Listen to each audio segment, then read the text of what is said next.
ಇದರಿಂದ ನಮ್ಮ ಸಮಾಜದಲ್ಲಿ ನಡೀತಾ ಇರೋ ಶೋಷಣೆ ಕಡಿಮೆ ಆಗಿ ಮುಂದೆ ಒಂದಿನ ಅದು ನಿಂತೇ ಹೋದ್ರೆ ತುಂಬಾ ಒಳ್ಳೇದು. ಅದೇ ನನಗೆ ಸಮಾಧಾನ. ಅಂತ ನೀಚನ್ಗೆ ಇಂಥ ಸೊಸೆನಾ ಅಂತ ನಂಬಕ್ಕೆ ಆಗ್ತಿಲ್ವಲ್ಲ.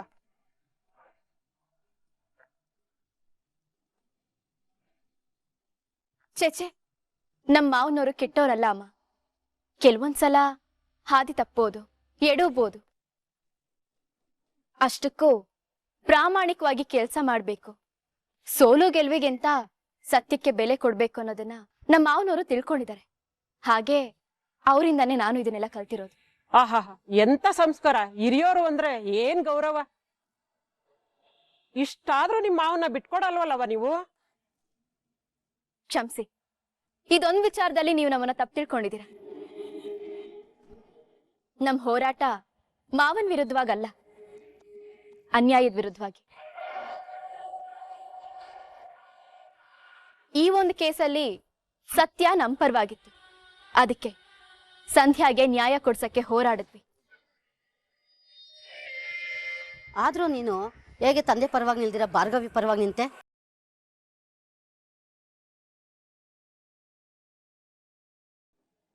ಇಲ್ಲಿ ಡ್ಯಾಡಾ ಅಥವಾ ಭಾರ್ಗವಿನ ಅನ್ನೋ ಪ್ರಶ್ನೆ ಬರಲ್ಲ. ನಮ್ಮ ಹೋರಾಟದಿಂದ ಸಂಧ್ಯಾಗ್ ನ್ಯಾಯ ಸಿಕ್ಕಿದೆಯಲ್ಲ, ಅದೇ ನಮಗ್ ಬೇಕಾಗಿತ್ತು.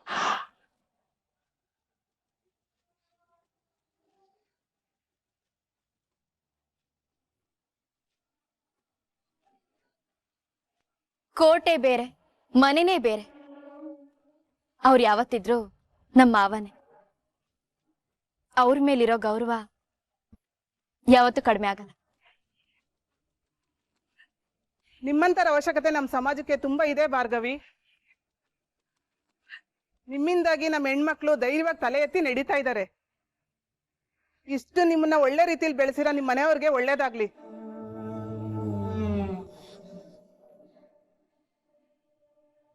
ನಮ್ಮೆಲ್ಲರ ನ್ಯಾಯ ದೇವತೆ ಭಾರ್ಗವಿಗೆ ಜಯವಾಗ್ಲಿ! ನಮ್ಮೆಲ್ಲರ ನ್ಯಾಯ ದೇವತೆ ಭಾರ್ಗವಿಗೆ ಜಯವಾಗ್ಲಿ!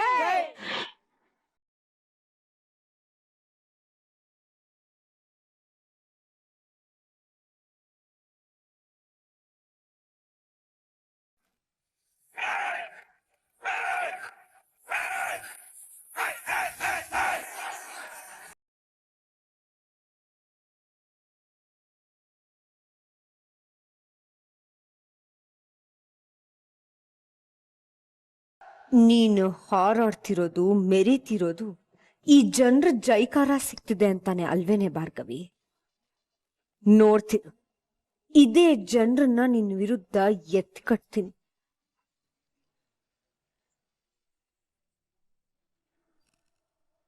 ಸರ್, ಇವತ್ತಿನಿಂದ ಒಂದು ವಾರ ಪೂರ್ತಿ ದೇವಸ್ಥಾನದಲ್ಲಿ ಅನ್ನ ಸಂತರ್ಪಣೆ ಮಾಡ್ತಿರೋಕೆ ತುಂಬಾ ಥ್ಯಾಂಕ್ಸ್ ವಿಕ್ರಮ್ ಅವರೇ. ಅಯ್ಯೋ, ಥ್ಯಾಂಕ್ಸ್ ಎಲ್ಲ ಯಾಕೆ ಸರ್? 4 ಜನಕ್ಕೆ ಪ್ರಸಾದ ಹಂಚಿ ಅವ್ರ ಹಸುವನ್ನ ನೀಗ್ಸಿದ್ರೆ ಪುಣ್ಯ ಆದ್ರೂ ಬರುತ್ತೆ ಅಂತ ಈ ಕೆಲ್ಸ ಮಾಡ್ತಾ ಇದೀನಿ ಅಷ್ಟೆ. ಎಷ್ಟೇ ಆದ್ರೂ ನೀವು ಮಾಜಿ MLA ಮಗ ಅಲ್ವಾ? ನಿಮ್ಮಲ್ಲೂ ಸಮಾಜ ಸೇವೆ ಮಾಡೋ ಗುಣ ಬಂದಿರ್ಬೋದು. ಅಯ್ಯೋ, ತುಂಬಾ ದೊಡ್ಡ ಮಾತು ಸರ್. ಇಷ್ಟ ದಿನ ತಿಳಿದೇನೋ ತುಂಬಾ ತಪ್ಪುಗಳನ್ನ ಮಾಡ್ಬಿಟ್ಟಿದೀನಿ. ಇನ್ ಮುಂದೆ ಆದ್ರೂ ಬದ್ಲಾಗ್ಲೇಬೇಕು ಅಂತ ಪ್ರಯತ್ನ ಪಡ್ತಾ ಇದ್ದೀನಿ.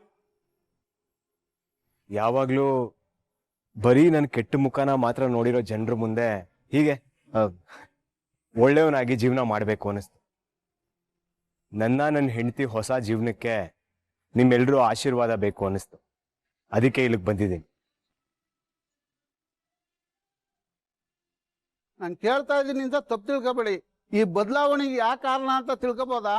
ಅರೆ, ಖಂಡಿತ ಕೇಳಿ ಸರ್, ಅದರಲ್ಲೇನಿದೆ. ಎಲ್ಲ ಸಾಧಕರಿಂದ ಒಬ್ಳು ಮಹಿಳೆ ಇದ್ದೇ ಇರ್ತಾಳೆ ಅಂತ ಹೇಳ್ತಾರೆ.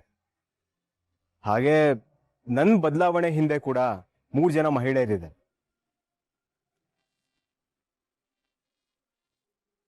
ಒಬ್ರು ನನ್ನ ತಾಯಿ. ದುಡುಕಿ ನಿರ್ಧಾರ ತಗೋಬಾರ್ದು, ಕೋಪದಲ್ಲಿ ನಿರ್ಧಾರ ತಗೊಂಡ್ರೆ ಜೀವನ ಪರ್ಯಂತ ಅದಕ್ಕೆ ಪಶ್ಚಾತ್ತಾಪ ಪಡ್ಬೇಕಾಗತ್ತೆ ಅನ್ನೋದನ್ನ ಅರ್ಥ ಮಾಡಿಸಿದ್ರು. ಮತ್ತೊಬ್ರು ಭಾರ್ಗವಿ. ಅದೇ ನನ್ನನ್ನ ಜೈಲ್ಗೆ ಹಾಕ್ಸಿದ್ರಲ್ಲ, ಆ ಲಾಯರ್. ಕಲಿಯೋ ವಯಸ್ಸಲ್ಲಿ ಬುದ್ಧಿ ಕಲ್ತಿಲ್ಲ ಅಂದ್ರೆ ಸಮಾಜನೇ ಮುಂದೆ ನಿಂತು ಬುದ್ಧಿ ಕಲ್ಸುತ್ತೆ ಅನ್ನೋದನ್ನ ಭಾರ್ಗವಿ ಅವರು ಗುರು ಸ್ಥಾನದಲ್ಲಿ ನಿಂತು ನನ್ಗೆ ಅರ್ಥ ಮಾಡಿಸಿದ್ರು.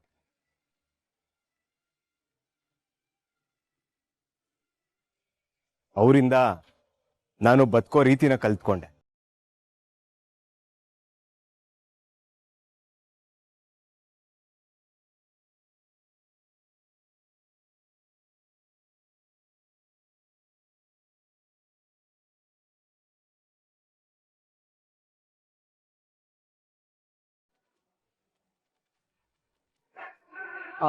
ಮತ್ತೊಬ್ರು ನನ್ನ ಹೆಂಡತಿ ರೀತು ನನ್ನ ಮೇಲೆ 1000 ಆಪಾದನೆ ಬಂದ್ರು ನನ್ನ ನಂಬಿ ನನ್ನ ಜೊತೆ ನಿಂತರು. ಅವಳಿಂದ ತಾಳ್ಮೆ, ನಿಯತ್ತು, ನಿಷ್ಕಲ್ಮಶ ಪ್ರೀತಿ ಅರ್ಥನ ತಿಳ್ಕೊಂಡೆ. ಒಟ್ನಲ್ಲಿ ಮಾತೃ ದೇವೋ ಭವ ಅಂತ ಬರೀ ಬಾಯಿ ಮಾತಲ್ಲಿ ಹೇಳಿ ಸುಮ್ಮನಾಗೋದಲ್ಲ. ಹೆಣ್ಣನ್ನ ಗೌರವಿಸ್ಬೇಕು, ಎಲ್ರನ್ನೂ ಅಕ್ಕ ತಂಗಿ ತರ ಕಾಣಬೇಕು ಅನ್ನೋದನ್ನ ಅರ್ಥ ಮಾಡ್ಕೊಂಡಿದ್ದೀನಿ. ಇನ್ ಮುಂದೆ ಅದೇ ನಿಯತ್ತಲ್ಲಿ ಬದುಕ್ತೀನಿ. ನನ್ನ ಹಾಗೆ ಕೆಟ್ಟ ಬುದ್ಧಿ ಇರೋರು ಈ ಸಮಾಜದಲ್ಲಿ ತುಂಬಾ ಜನ ಇರ್ಬೋದು. ಅಟ್ಲೀಸ್ಟ್ ನನ್ನನ್ನ ನೋಡಿ ಅವರು ಬದಲಾದ್ರು ಅಂದ್ರೆ ನನಗದೇ ಸಮಾಧಾನ. ನನ್ನ ಜೀವ ಇರೋ ತನಕ ಜನಸೇವೆನೇ ಜನಾರ್ದನ ಸೇವೆ ಅನ್ಕೊಂಡು ಬದುಕ್ತೀನಿ.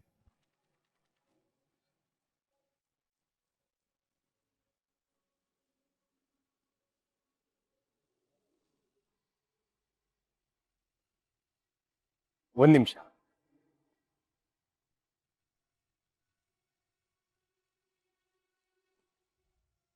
ಭಾರ್ಗವಿ ಅವರೇ, ನೀವೇನಿಲ್ಲಿ? ನೀವ್ ಯಾವಾಗ ಬಂದ್ರಿ? ನೀವು ಮುಖ್ಯಸ್ಥರ ಹತ್ರ ಮಾತಾಡ್ತಾ ಇದ್ರಲ್ಲ, ಅವಾಗ್ಲೇ ಬಂದೆ. ನೀವು ಮಾತಾಡಿದ್ದನ್ನೆಲ್ಲ ಕೇಳಿಸ್ಕೊಂಡೆ. ದಿನೇ ದಿನೇ ನಿಮ್ಮ ಮೇಲಿರೋ ಅನುಮಾನ ಕರಗಿ ನಿಮ್ ಮೇಲೆ ಗೌರವ ಜಾಸ್ತಿ ಆಗ್ತದೆ. ನೀವ್ ಹೀಗೆ ಮುಂದುವರೆದ್ರೆ ಮುಂದೆ ಒಬ್ಬ ಒಳ್ಳೆ ಜನನಾಯಕ ಆಗ್ತೀರ. ಕೆಟ್ಟವ್ರಿಗೂ ಒಳ್ಳೆಯವರಾಗಿ ಬದುಕೋದಕ್ಕೆ ಒಂದು ಅವಕಾಶ ಇರುತ್ತೆ ಅನ್ನೋದಕ್ಕೆ ನೀನು ಮಾದರಿ ಆಗ್ತೀಯ.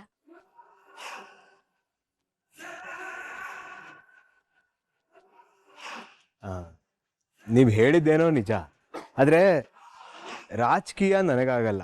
ರಾಜಕೀಯ ಮಾಡೋದಕ್ಕೆ ಹೆವಿ ಸ್ಮಾರ್ಟ್ನೆಸ್ ಇರಬೇಕು, ಅದು ಆಗಲ್ಲ. ಹಾಗಂತ ನೀವ್ ಅನ್ಕೊಂಡಿದ್ದೀರ ಅಷ್ಟೇ ವಿಕ್ಕಿ. ರಾಜಕೀಯಕ್ಕೆ ಬೇಕಾಗಿರೋದು ಚಾಲಾಕಿತನ ಅಲ್ಲ, ಜನರಿಗೆ ಒಳ್ಳೇದ್ ಮಾಡೋ ಒಳ್ಳೆ ಗುಣ, ಜನರನ್ನ ಕಾಪಾಡೋಕೆ ಒಂದು ಒಳ್ಳೆತನ. ವಿಕ್ಕಿ, ನೀವಿವಾಗ ಅದೇ ದಾರಿಯಲ್ಲಿ ನಡೀತಾ ಇದ್ದೀರ.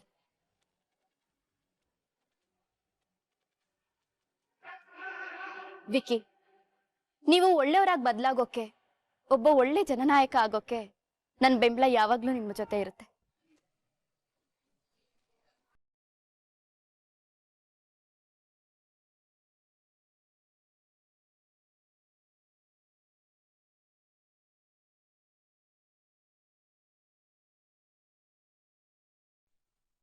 ನೋಡಿದ್ರ ಮಾವ,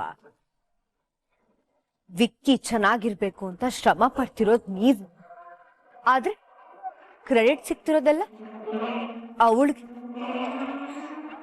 ಅದೇನೋ ಅಂತಾರಲ್ಲ, ಕರೀದೆ ಬಂದವ್ರಿಗೆ ಅದೇನೋ ಮಾಡ್ಬೇಕು ಅಂತ.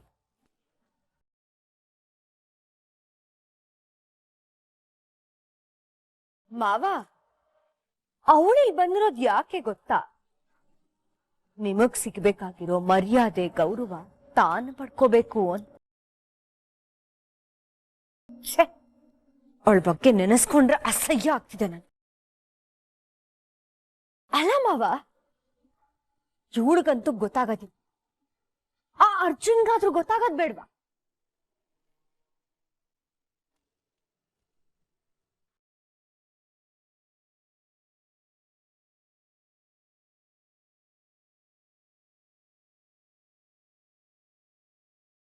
ಒಂದೇ ಕಲ್ಲಲ್ಲಿ 3 ಹಕ್ಕಿ ಉಡೀಸ್.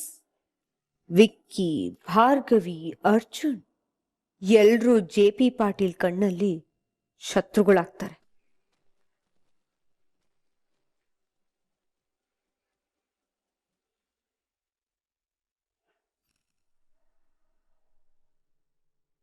ಭಾರ್ಗವಿ, ಇವತ್ ನನ್ ಮಗಳ ಮುಖದಲ್ಲಿ ನಗು ಇದೆ ಅಂದ್ರೆ ಅದಕ್ ನೀನು ಮತ್ತೆ ಅರ್ಜುನೇ ಕಾರಣ. ನೀವಿಬ್ರು ವಿಕ್ಕಿ ಜೊತೆಲಿ ಮಾತಾಡಿರ್ಲಿಲ್ಲ ಅಂದ್ರೆ ಇದ್ಯಾವುದು ಸಾಧ್ಯ ಆಗ್ತಿರ್ಲಿಲ್ಲಮ್ಮ. ಹೌದಮ್ಮ, ನಾವೆಲ್ಲರೂ ರಿತುನ ಮನೆಗೆ ಸೇರಿಸ್ಬೇಕು ಅಂತಾನೆ ಯೋಚನೆ ಮಾಡ್ತಿದ್ವಿ.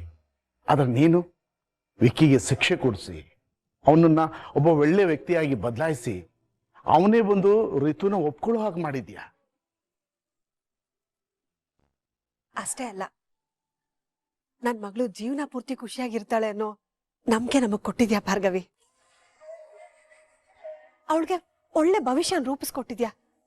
ನಿನ್ನ ಈ ಋಣನ ಹೇಗ್ ತೀರಿಸ್ತೀನಿ ಅಂತ ನಂಗೆ ನಿಜವಾಗ್ಲೂ ಗೊತ್ತಾಗ್ತಿಲ್ಲ ಭಾರ್ಗವಿ. ಅಯ್ಯೋ ಚಚೆ, ಋಣದ ಬಗ್ಗೆ ಎಲ್ಲ ಯಾಕೆ ಮಾತಾಡ್ತೀರ ರುದ್ರತ್ತೆ? ನಾನು ಅದೇ ಮನೆಯೊಳಲ್ವಾ.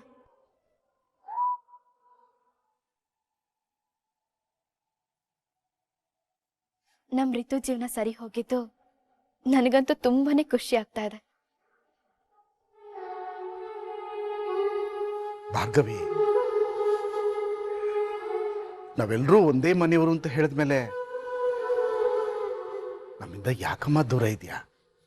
ವಾಪಸ್ ಮನೆಗೆ ಬಂದ್ಬಿಡು.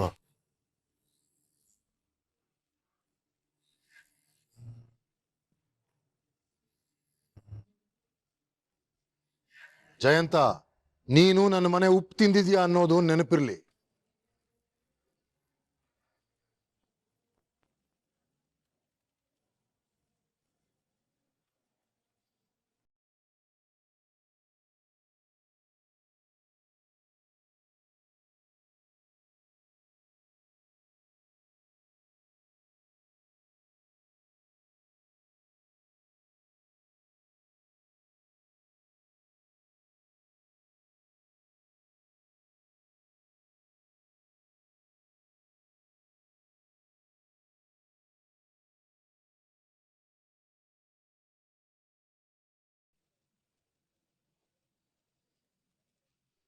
ಇವರನ್ನ ನಂಬಿ ಇವ್ರಿಗೆ ಸಹಾಯ ಮಾಡೋದು ವೇಸ್ಟ್ ಅಂತ ಹೇಳಿರ್ಲಿಲ್ವಾ ಬೃತ?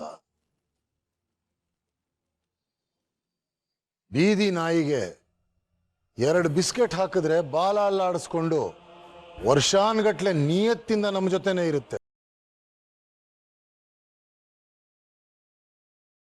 ಆದ್ರೆ ನೀವುಗಳು ನಿಮಿಷಕ್ಕೊಂದ್ಸಲ ಮಾತು ಬದಲಾಯಿಸ್ತೀರಾ, ಪಕ್ಷ ಬದಲಾಯಿಸ್ತೀರಾ.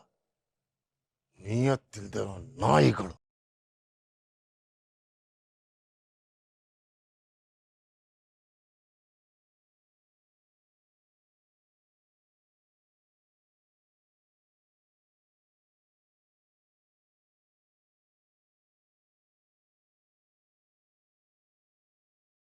ನಾಲ್ಕು ಜನ ನಿನ್ನನ್ನು ಮೆಚ್ಚಿ ಚಪ್ಪಾಳೆ ಹೊಡೆದು ವಿಕ್ಕಿನೂ ನಿನ್ ಪರವಾಗಿ ಮಾತಾಡ್ತಾನೆ ಅಂದ ಮಾತ್ರಕ್ಕೆ ನೀನು ಗೆದ್ದೆ ಅಂತ ಅನ್ಕೊಂಡ್ಬೇಡ. ಕರೀದೇನೆ ನನ್ನ ಮನೆ ವಿಷಯಕ್ಕೆ ಬಂದು ನೀನು ಮೂಗು ತೂರಿಸ್ತೀಯಲ್ಲ, ಆಚಿಕೆ ಆಗಲ್ವಾ?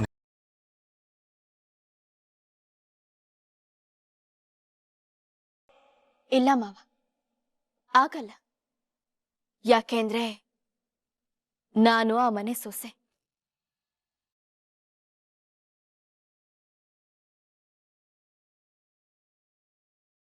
ಏಯ್, ಮುಚ್ಚೆ ಬಾಯಿ. ಗೌರವ ಅಂತೆ ಗೌರವ. ಅರ್ಜುನ್ ನಮ್ಮ ಮನೆಯಿಂದ ಕರ್ಕೊಂಡು ಹೋಗಿ ನಾಟಕ ಆಡ್ದೆ, ಅಪ್ಪ ಮಗನ ದೂರ ಮಾಡ್ದೆ. ಈಗ ಗೌರವ ಅನ್ನೋ ಮಾತು ಬೇರೆ ಆಡ್ತಿದ್ಯಾ? ಹೋಗ್ಲಿ ಬಿಡು ಬೃಂದ.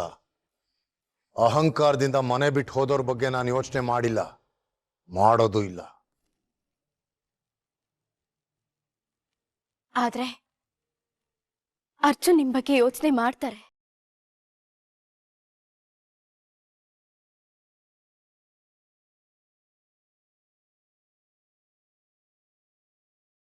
ನಾವಿಬ್ರು ಮನೆ ಬಿಟ್ಟು ಹೊರಗಡೆ ಬರೋ ನಿರ್ಧಾರ ತಗೊಂಡಿದ್ದೆ ನಿಮ್ಗೋಸ್ಕರ.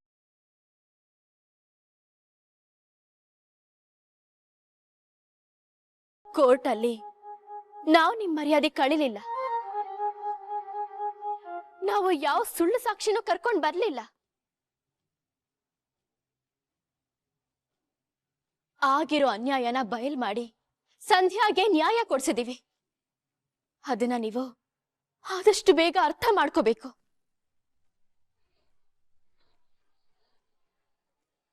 ಕೋರ್ಟ್ ವಿಷಯನ ನೀವು ಮನೆವರೆಗೂ ತರಲ್ಲ ಅಂತ ಅನ್ಕೊಂಡ್ವಿ ಮಾವ.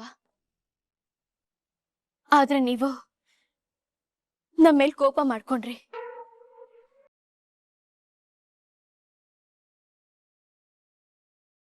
ನಿಮ್ ಮುಂದೆ ಮನೇಲಿ ಓಡಾಡಿದ್ರೆ ನಿಮಗ್ ಹಿಂಸೆ ಆಗುತ್ತೆ ಅಂತ ನಮಗನ್ನಿಸ್ತು. ಅದಕ್ಕೆ ನಿಮ್ ಕೋಪ ಕಡಿಮೆ ಆಗೋವರೆಗೂ ನಾವು ದೂರ ಇರೋಣ ಅಂತ ಮನೆ ಬಿಟ್ಟು ಬಂದ್ವಿ.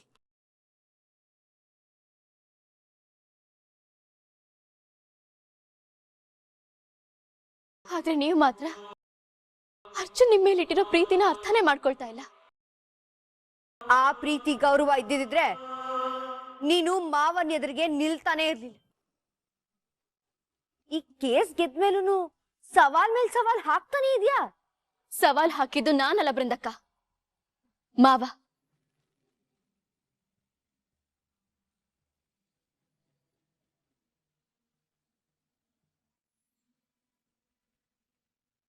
ಮಾವ,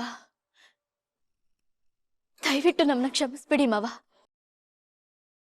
ಅರ್ಜುನ್ ಅಂತೂ ನಿಮ್ಮನ್ನ ತುಂಬಾ ಅಂದ್ರೆ ತುಂಬಾನೇ ಮಿಸ್ ಮಾಡ್ಕೊಳ್ತಾ ಇದ್ದಾರೆ.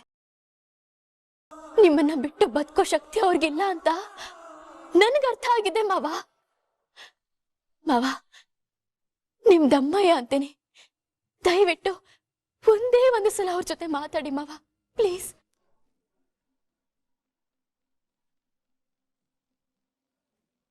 ಮಾತಾಡ್ಬೇಕಾ?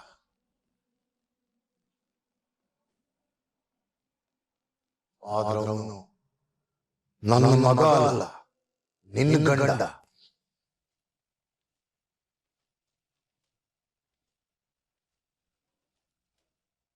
ಕೇಸು ಸವಾಲು ಅಂತ ಹೇಳಿ ನನ್ನ ಮಗನ್ನ ನನ್ನಿಂದ ದೂರ ಮಾಡಿದ್ದಂತೂ ಸುಳ್ಳಲ್ಲ ಅಲ್ವಾ?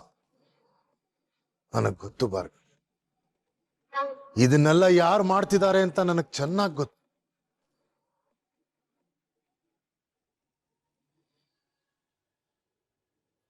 ಇಷ್ಟು ದಿನ ಮನೇಲೆ ಒಂದು ಮೂಲೆಯಲ್ಲಿ ಮುದ್ರಕೊಂಡು ಕೂತು ಅವನಿಗೆ ಇವತ್ತು ರೆಕ್ಕೆ ಬಂದ್ಬಿಟ್ಟಿದ್ಯಲ್ಲ.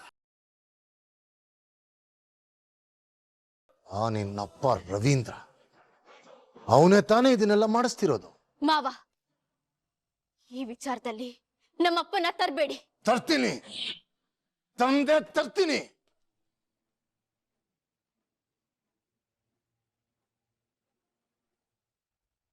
ಅವನನ್ನ ಮತ್ತೆ ಕೋರ್ಟ್ಗೆ ಕರ್ಕೊಂಡ್ಬರ್ತೀಯ? ಆ ನಿಮ್ಮಪ್ಪನಿಗೆ ಕೋರ್ಟ್ಗೆ ಬರೋ ಏನ್ ಯೋಗ್ಯತೆ? ಅವನು ಲಾಯರ್ ಅನ್ನೋ ವೃತ್ತಿಗೆ ನಾಲಾಯಕ್. ಸರಿಯಾಗಿ ಹೇಳ್ತೀನಿ, ಕೇಳಿಸ್ಕೋ ಭಾರ್ಗವಿ. ನಿಮ್ಮ ಅಪ್ಪನ ಕೋರ್ಟ್ಗೆ ಬಂದ್ರೆ ಪ್ರಾಕ್ಟೀಸ್ ಮಾಡೋ ಜಾಗಕ್ಕೆ ಅವಮಾನ.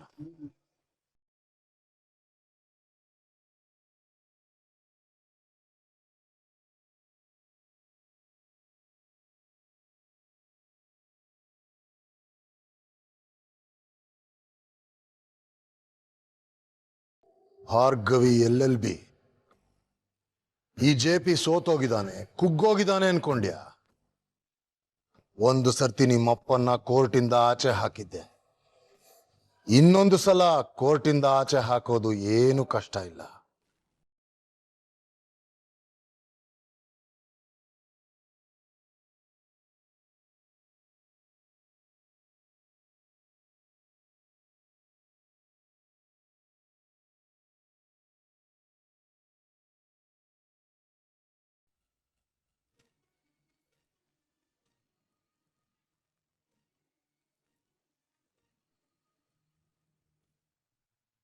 ಬೃಂದ ಹೇಳಿದ್ದೆಲ್ಲ ನಿಜ ಆಗ್ತಿದೆ.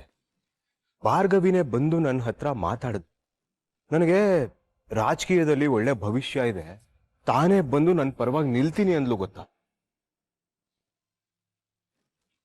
ಆದ್ರೂ ಮಾಮ್ ಜೈಲ್ಗೆ ಹೋಗೋ ಹಾಗೆ, ಡ್ಯಾಡ್ ರಾಜೀನಾಮೆ ಕೊಡೋ ಹಾಗೆ. ಪಾಪ ನೀನು ಅರ್ಜುನ್ ಒಂದಾಗ್ದಿರೋ ತರ ಮಾಡಿದ್ದ ಭಾರ್ಗವಿ ಮುಖ ನೋಡ್ತಿದ್ರೆ ಎಲ್ಲ ಉರಿಯುತ್ತೆ.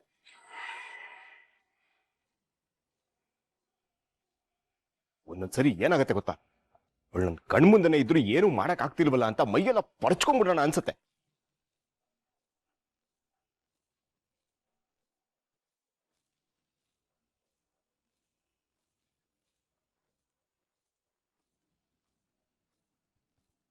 ಡೋಂಟ್ ವರಿ ವಿಕಿ, ಇನ್ಮುಂದೆ ಆ ಭಾರ್ಗವಿ ನಮ್ಮ ಕಣ್ ಮುಂದೆ ಇರಲ್ಲ.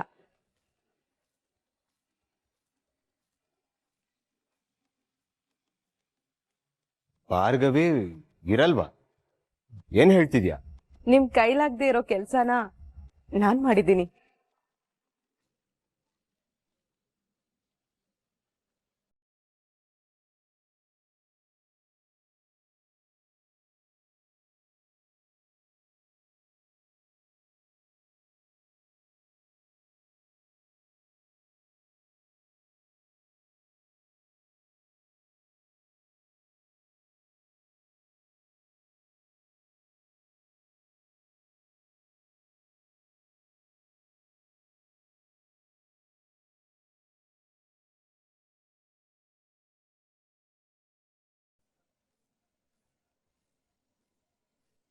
ಭಾರ್ಗವಿ, ಒಂದು ನಿಮಿಷ ಬಂದೆ.